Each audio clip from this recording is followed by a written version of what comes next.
Então, pessoal, vamos lá para a segunda parte da nossa aula de hoje. Agora nós vamos falar sobre os direitos básicos do consumidor. Eles estão previstos no artigo 6º do Código de Defesa do Consumidor, certo? O primeiro deles fala a respeito da proteção à vida, saúde e segurança, contra os riscos provocados por práticas no fornecimento de produtos e serviços considerados perigosos ou nocivos. Como assim, Maclaia? Veja só. Quando a gente fala de direitos básicos do consumidor, nós vamos ver na aula de amanhã que ele que ele gera, né, outros direitos.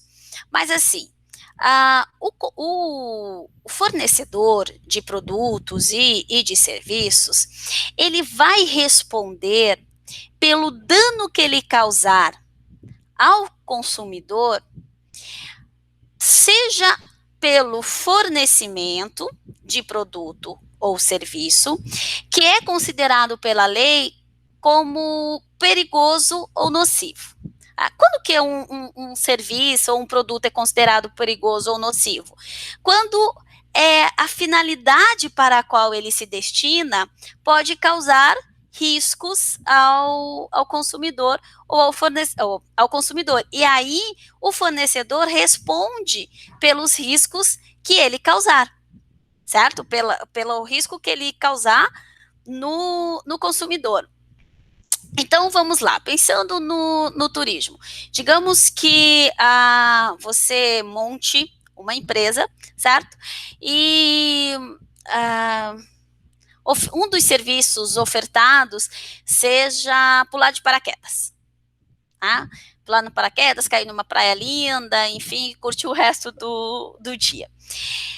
Essa prática, ela pode causar algum tipo de risco ao consumidor, concorda? Nós vamos ter uma relação de consumo. Tá? O consumidor, que vai ser o turista, que vai adquirir um serviço como destinatário final, e do outro lado a gente vai ter o fornecedor. Nesse caso, a lei ela protege a vida do consumidor contra os riscos desse serviço que está sendo ofertado. Mas o consumidor, ele sabe do risco que ele está correndo. Sabe, e a gente vai ver que é obrigação do fornecedor informar sobre isso. Daqui a pouquinho a gente já vai para outro direito que vai falar sobre isso. Bom, outro direito do consumidor é a educação e divulgação sobre o consumo adequado dos produtos e dos serviços, assegurada a liberdade de escolha e a igualdade nas contratações. Isso significa dizer que o fornecedor, ele tem que divulgar obrigatoriamente a forma adequada de consumo do produto ou do serviço que ele está colocando no mercado. Então, vocês já devem ter visto aí em algumas empresas de fornecimento de alimentos. Vamos citar o nome da Starbucks. Quando você vai tomar um café no Starbucks, tá lá, cuidado, bebida quente. Você já pediu um café. Você sabe que o café é quente, mas tem que estar escrito que tem que tomar cuidado porque o café é quente? Tem. Por mais óbvio que seja, você tem que deixar expresso, divulgar sobre o produto e dizer também como ele deve ser consumido adequadamente. Vamos voltar, por exemplo, lá do paraquedas? Quando você oferece esse serviço, você tem que explicar e deixar claro para o consumidor como é que ele vai consumir adequadamente esse serviço. Então, que tem o paraquedas principal, e aí tem o de segurança, acho que é de segurança, não sei o nome exatamente, mas quais são, de que forma que ele tem que consumir aquele produto ou aquele serviço que ele está adquirindo. O próximo direito do consumidor é a informação adequada. Veja que está muito ligado ao anterior. Porque ele diz, olha só, a informação adequada e clara sobre os diferentes produtos e serviços com especificação correta de quantidade, características, composição, qualidade, tributos, preço, bem como sobre os riscos que apresentem. Então, isso significa dizer que o legislador, ele imputa ao fornecedor a obrigatoriedade de fornecer as informações necessárias e adequadas sobre o produto e o serviço que ele está fornecendo. E aí ele tem que dizer lá quais são as especificações daquele produto. Por exemplo, digamos que você tenha um restaurante dentro do hotel. Nesse caso, a alimentação que você está fornecendo, você tem que informar quais são os produtos, os tipos de produtos utilizados naquela alimentação. Gente, e em questão de alimentação, especialmente esses produtos que geram mais alergias, como camarão, alguns tipos de nuts, como castanhas e etc.,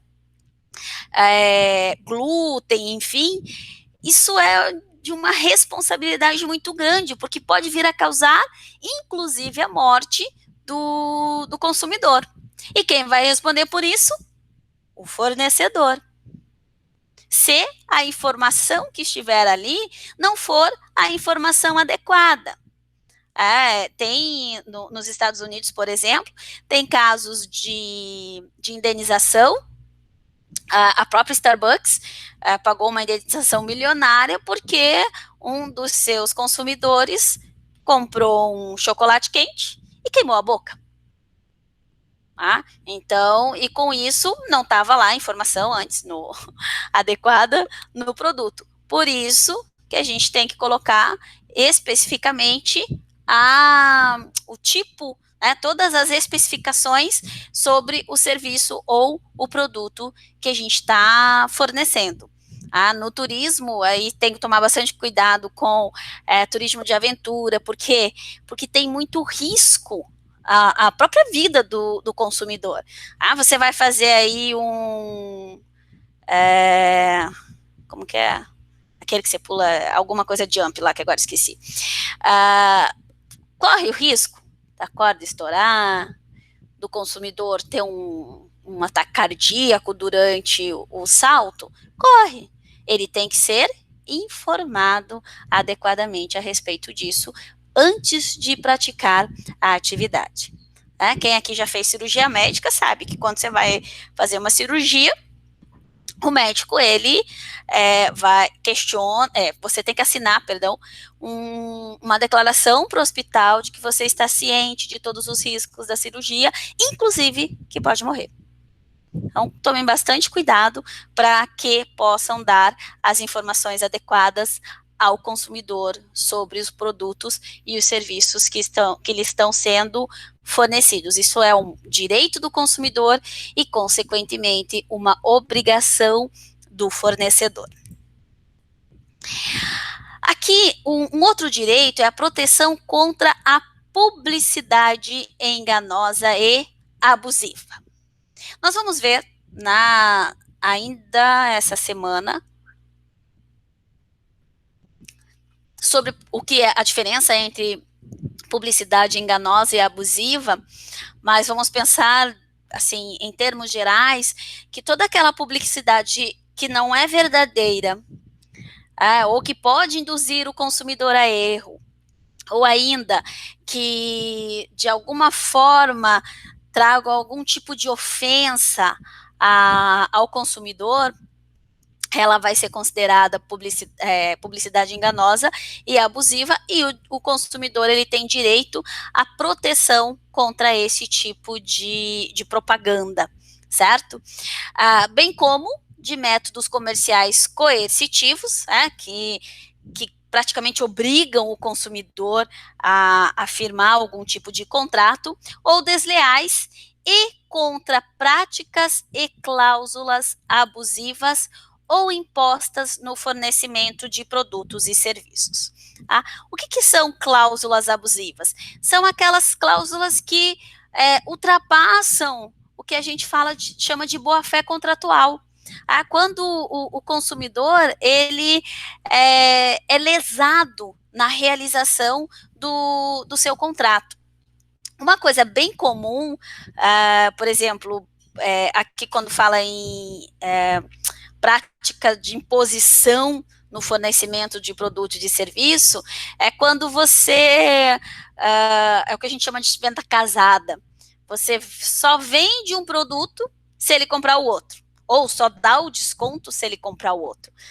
Isso é uma prática abusiva e que a gente sabe que muitas empresas praticam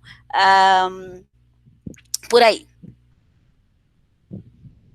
Então, por exemplo, você vai fazer uma viagem e a agência, ela condiciona a venda do pacote turístico à aquisição do seguro de vida com a própria agência, ou com quem ela indica. Não, isso não é permitido, isso é uma prática abusiva. O consumidor, ele tem liberdade de escolha. A gente viu isso aqui, ó. Igualdade nas contratações e liberdade de escolha. O consumidor pode escolher se ele quer o seguro X ou Y e etc. Outro direito básico do consumidor, esse aqui, agora com a pandemia fica mais fácil de explicar, é a modificação das cláusulas contratuais que estabeleçam prestações desproporcionais ou a sua revisão em razão de fatos supervenientes que as tornem excessivamente onerosas. Como assim, Marcleia? Vamos lá. Primeiro, modificação de cláusulas contratuais. Significa dizer que eu firmei um contrato e que eu tenho o direito de mudar esse contrato. Quando as cláusulas contratuais, elas disciplinem ou estabeleçam prestações que sejam desproporcionais. Quando há um desequilíbrio muito grande entre o que está como direito do fornecedor contratado e do consumidor contratante. Ou ainda pode ser permitida a sua revisão em razão de um fato superveniente que torne aquela cláusula contratual excessivamente onerosa. Como assim um fato superveniente? Um fato que ocorreu depois da contratação daquele produto ou daquele serviço, tá? Então, olha só, por exemplo, digamos que você passou o ano de 2019 todo economizando e pagando por uma viagem que era o seu sonho, ir para a Europa. Quando você terminou de efetuar o pagamento de toda a sua viagem, aí você ia viajar em abril de 2020. Só que, em abril de 2020, todas as fronteiras foram fechadas em virtude da pandemia da Covid-19, certo? Com isso, você pode viajar? Não. Não é um fato superveniente ao seu contrato? Que aconteceu depois que você já tinha firmado seu contrato? Sim. Só que quando você firmou o seu contrato lá atrás, tinha uma cláusula dizendo assim: em caso de desistência ou cancelamento, o contratante, no caso você, consumidor, pagará uma multa de 50% do valor do contrato. Como teve um fato superveniente, que foi a Covid-19, que tornou essa prestação excessivamente onerosa, 50% do contrato é muita coisa, inclusive é uma cláusula abusiva, a lei dá o direito ao consumidor a rever essa cláusula, mesmo depois que ele já tenha firmado o contrato, porque em razão de um fato superveniente, que nesse caso foi a pandemia, e que tornou excessivamente onerosa a obrigação do consumidor. Tudo bem? O próximo direito do consumidor é a prevenção e reparação de danos patrimoniais e morais, sejam eles individuais, coletivos ou difusos. Veja que aqui são dois direitos. O primeiro deles é a prevenção e o segundo a reparação de danos. Certo? Então, quando se pensa em Código de Defesa do Consumidor, não se pensa só em reparação de danos, mas sim na efetiva prevenção. Por isso que a gente tem os PROCONs, que são os órgãos responsáveis pela prevenção e pela proteção dos direitos do consumidor. Nós temos também, em alguns casos, reparação e o Poder Judiciário, que é quem efetivamente vai promover a reparação de eventuais danos, mas que também pode prever a prevenção desses eventuais danos, certo?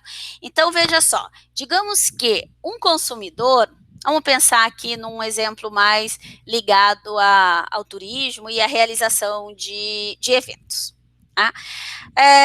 A empresa marca aí um mega evento, um show, ainda que esteja proibido pelo decreto estadual, mas marca a realização de um show.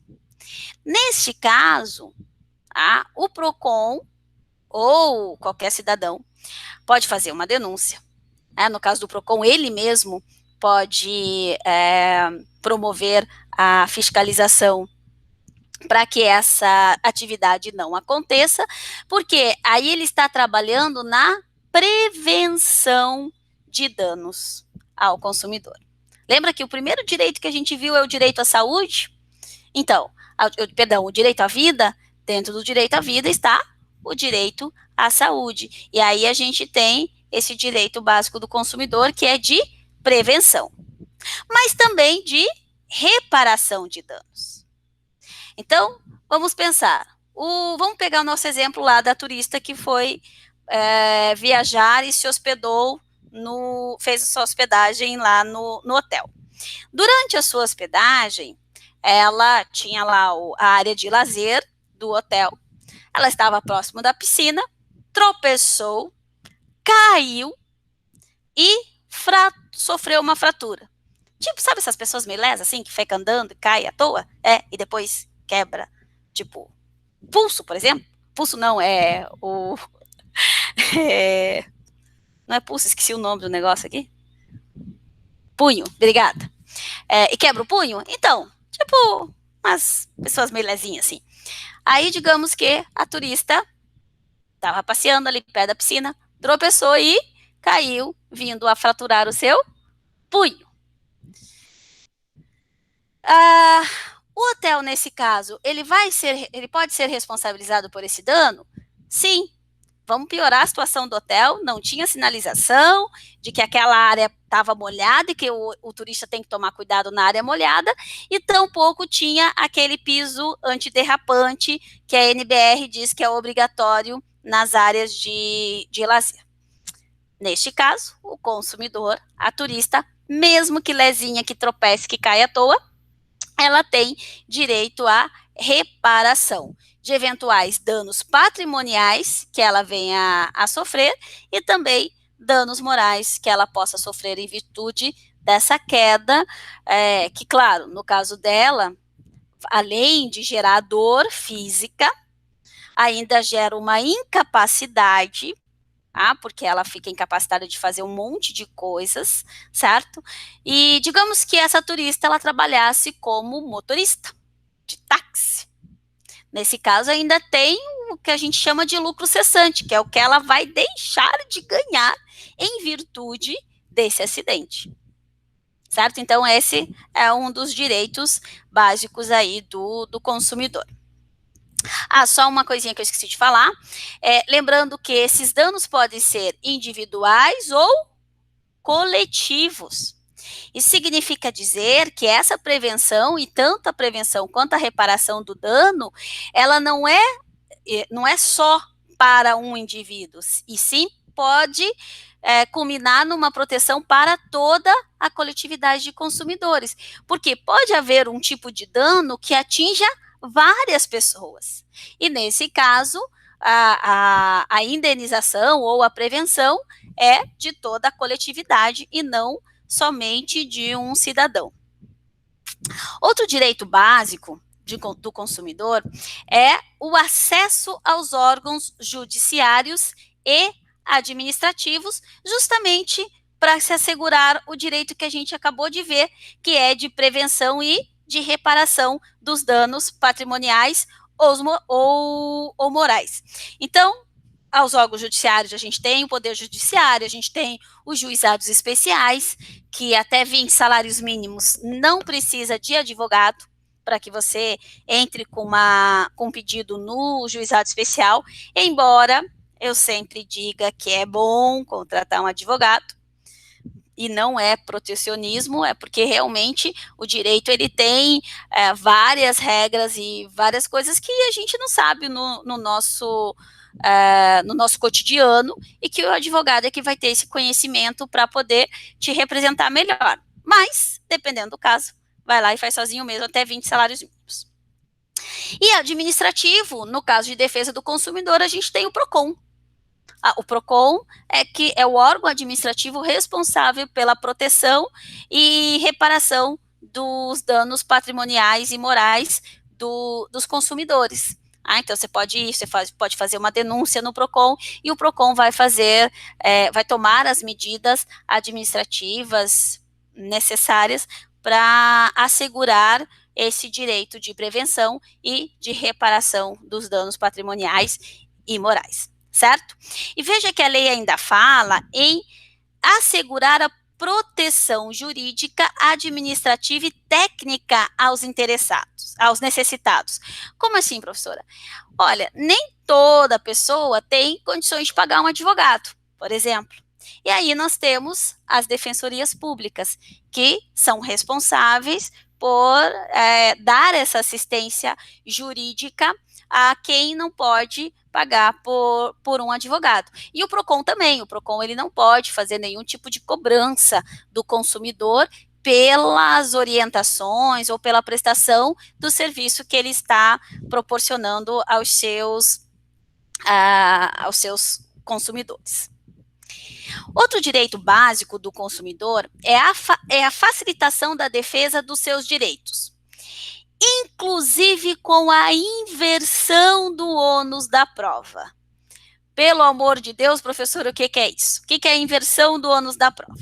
Bom, antes de falar da inversão do ônus da prova, eu vou explicar para vocês o que é o ônus da prova e a quem compete. Quando a gente fala em ônus da prova, a gente diz, significa a capacidade ou fugiu a palavra agora, gente, desculpa. Quem tem que efetivamente fazer a prova daquilo que está alegando. Regra geral, o direito diz o seguinte, a legislação, regra geral, tá? Diz, olha, o ônus da prova compete a quem alega. Significa dizer que se eu estou alegando alguma coisa em juízo, eu, autor do processo, quem tem que fazer a prova sou eu. Por quê? Porque a lei diz, regra geral, o ônus da prova compete a quem alega, que via de regra é o autor da demanda, certo? Agora, quando a gente tem uma relação de consumo, lembrando que eu tenho uma relação de consumo quando de um lado eu tenho o consumidor, que é a pessoa física ou jurídica que adquire serviço ou produto como destinatário final. Eu tenho um produto ou um serviço que está sendo consumido. E eu tenho o fornecedor. Então, quando eu tenho essa relação de consumo, eu aplico o Código de Defesa do Consumidor. E aí, é direito do consumidor ter a facilitação da defesa dos seus direitos, com a inversão do ônus da prova. Significa dizer que quando o autor da demanda ele é consumidor, o ônus da prova pode ser invertido. Então, ao invés do autor ter que provar que aquilo, que o fato que ele está alegando aconteceu, é o réu que vai ter que provar que não aconteceu, ou que, se aconteceu, ele não teve culpa. A gente vai ver depois o que significa ter culpa ou não ter culpa, juridicamente falando, certo? Mas, para que vocês entendam agora, inversão do ônus da prova, ou seja, inversão da obrigação de provar o que está sendo alegado, significa que aquele que tem a obrigação legal de provar passa a não ter. E aquele que não teria, que seria o réu, passa a ter a obrigação de fazer a prova. Gente, esse é um dos direitos e uma das, digamos assim, novidades que o CDC trouxe, mais importante do Código da aplicação do CDC. Por que isso? Porque quando a gente pensa num processo, uma das coisas mais difíceis do processo é justamente constituir prova. É realmente conseguir provar o que está se alegando. Então, sempre que eu sou procurada como advogada, eu pergunto, sim, como é que a gente vai provar o que você está dizendo? Por quê? Porque eu sei que o ônus da prova é meu, como autor. Certo? Então, eu tenho que demonstrar, eu tenho que comprovar tudo aquilo que eu estou alegando. Quando o CDC vem e diz, olha, numa relação de consumo a gente pode inverter o ônus da prova, ele está dizendo, ei, você que é autor, você não tem mais a obrigação de provar. Eu estou passando essa obrigação, eu estou invertendo essa obrigação para o réu, certo? Então, isso que significa inverter o ônus da prova a seu favor. E quando isso vai acontecer? Quando o juiz entender que a alegação do autor é razoável e considerar ele hipossuficiente. Essa hipossuficiência, gente, não é uma hipossuficiência financeira, né? E sim uma hipossuficiência jurídica, no sentido de que, vamos pensar o seguinte, o Santander. O Santander é um big banco, uma empresa multinacional, que tem uma assessoria jurídica, que tem uma assessoria de imprensa, que tem uma assessoria de marketing, enfim, tem inúmeros profissionais trabalhando para desenvolver um produto ou um serviço que vai ser ofertado ao consumidor, certo? Quem que vocês consideram assim que está mais apto a se defender? Aquele que tem toda uma assessoria que desenvolve toda uma estratégia para fornecer um produto ou um serviço, ou aquele que simplesmente recebe essa oferta? É nesse sentido de hipossuficiência que a lei fala. Ou seja, na maioria dos casos, a gente vai, na prática, acabar tendo a inversão do ônus da prova. Por isso que a gente tem que tomar bastante cuidado como prestador de serviço para prestar um serviço atendendo a todos esses direitos do consumidor que a gente já viu, que é o direito à vida, a proteção contra a oferta de serviços que podem causar algum tipo de dano ou perigo ao consumidor, dar as informações adequadas referentes ao produto ou ao serviço, dar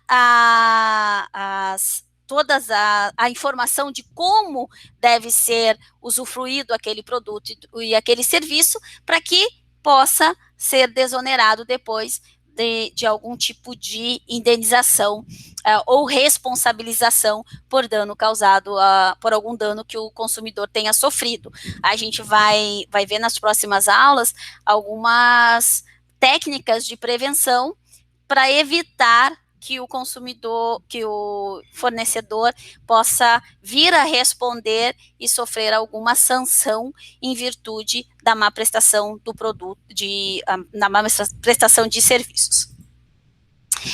Outro direito que a gente tem como básico do consumidor previsto no CDC é a adequada e eficaz prestação dos serviços públicos em geral.